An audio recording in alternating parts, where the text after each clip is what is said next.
Hi Ultimate Gardeners, welcome back to the Ultimate Gardening channel. My name is Emmanuel Arce, well known to be the Ultimate Gardener. Come join me in becoming an Ultimate Gardener day by day. So in today's exciting sprouting video, I'm going to discuss with you guys on how to plant your Amaryllis bulbs for the Christmas season. Amaryllis are beautiful bulbs that flower during the Christmas season. Yes, you heard it right. A flowering bulb that flowers during the winter season, and they are a spectacular show to use as decorations in the inside of your house to showcase some holiday spirit.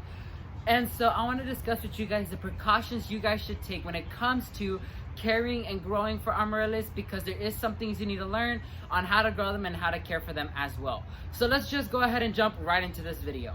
Before that, I want to give a huge shout out to Amaryllis and Caladium Bulb company for partnering with us on this video. They are providing the caladiums for me to grow this year. A huge shout out to this family owned company. A lot of gardeners love them, including me, because they provide high quality amaryllis for the Christmas season in an abundant amount of varieties as well.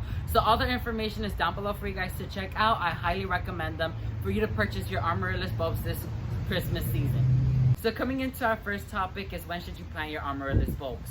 All amaryllis bulbs should be planted from the last week of September to the first week of October. That will give enough time for your bulbs to establish and start rooting in, developing a new root system, as well as developing a healthy bloom spike for you to have when it comes to the Christmas season.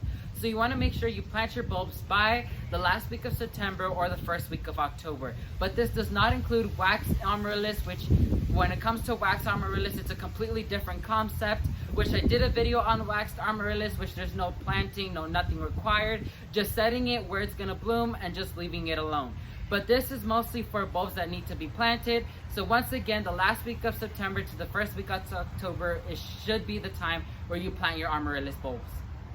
So coming into our second topic is how to plant your amaryllis bulb, which is the most fun part, because you're able to use your creativity and use any type of ideas you see in the internet on how to decorate your bulbs for the inside of your house. Well, the first topic I want to talk about is your health, the health of your bulbs. Not all bulbs are going to look healthy enough to be planted. Some might be rotted and you won't be able to plant them. Some of them might be dried out and such not. So you want to get a healthy bulb. Let me go ahead and take this one out of its little tiny wrap, and let me show you how a healthy bulb should look like. This right here is a healthy bulb. Healthy roots, although these are dried up roots, they're still intact. You have this beautiful white bulb. When it's usually moist, if you feel that it's a bit tender and a little bit firm, that should be a way to go, as well as seeing a little bit of greenery in the top. Usually all type of bulbs that you purchase online on a website or a bulb company, they should be ready to go. If not, contact the grower or the provider you bought these from, and you could go ahead and figure out from there. But these are the bulbs you should be planting for your Christmas season this year. One tip I want to give to you guys is plant different varieties and different blooming times so you're able to enjoy them throughout the winter season. The varieties I have is a white Alfresco, we have the Double King, and we have Blossom Peacock. Blossom Peacock and the Double King, I believe, do bloom around the same time, but Alfresco is an early bloomer, I believe. And so I will be able to enjoy their blooming season throughout the winter season. So make sure you get a variety of color, shapes, and even blooming times so you can be happy throughout your winter season.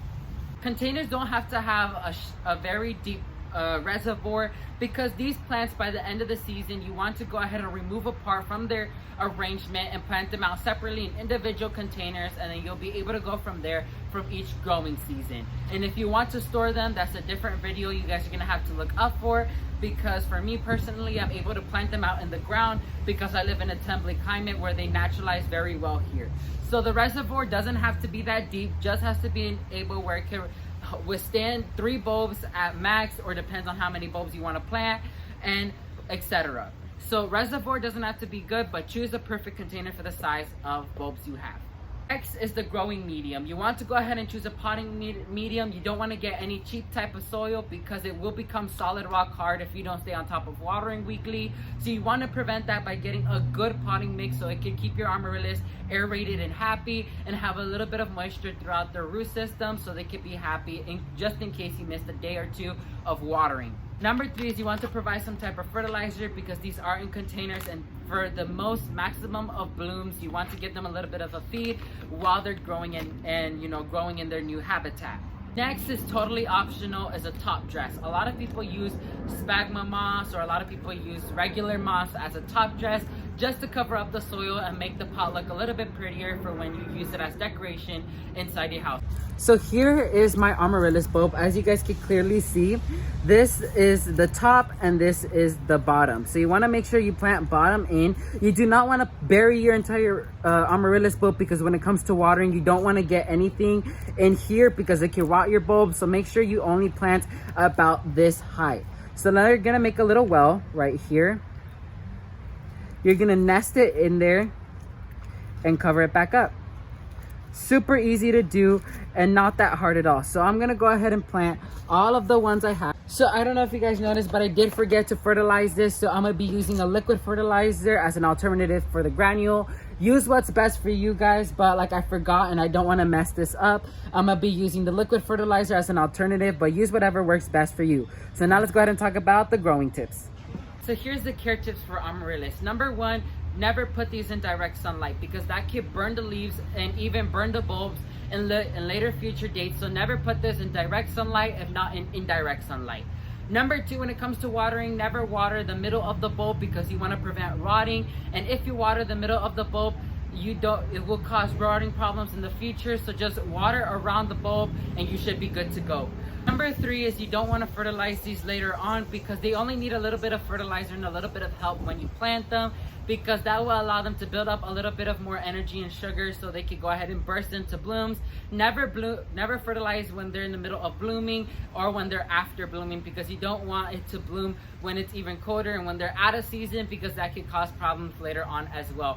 So those are the main 3 tips that I'm going to give to you guys when it comes to the growing of these bulbs. Then I'm going to give you guys an aftercare guide on what you should do when it comes to the after bloom of these gorgeous blooms. So once again, a huge shout out to Amaryllis and Caladium Bulb.com for partnering with us on this video. They did an amazing job packaging and sending these bulbs over. I love the varieties they sent out, and I'll be leaving all the media links, all their website, everything you need to learn about them down below for you guys to check out. I highly recommend you purchasing their bulbs. They are an amazing family-owned company. So thank you all so much for watching this video, and never forget to grow big, ultimate gardeners. Bye guys.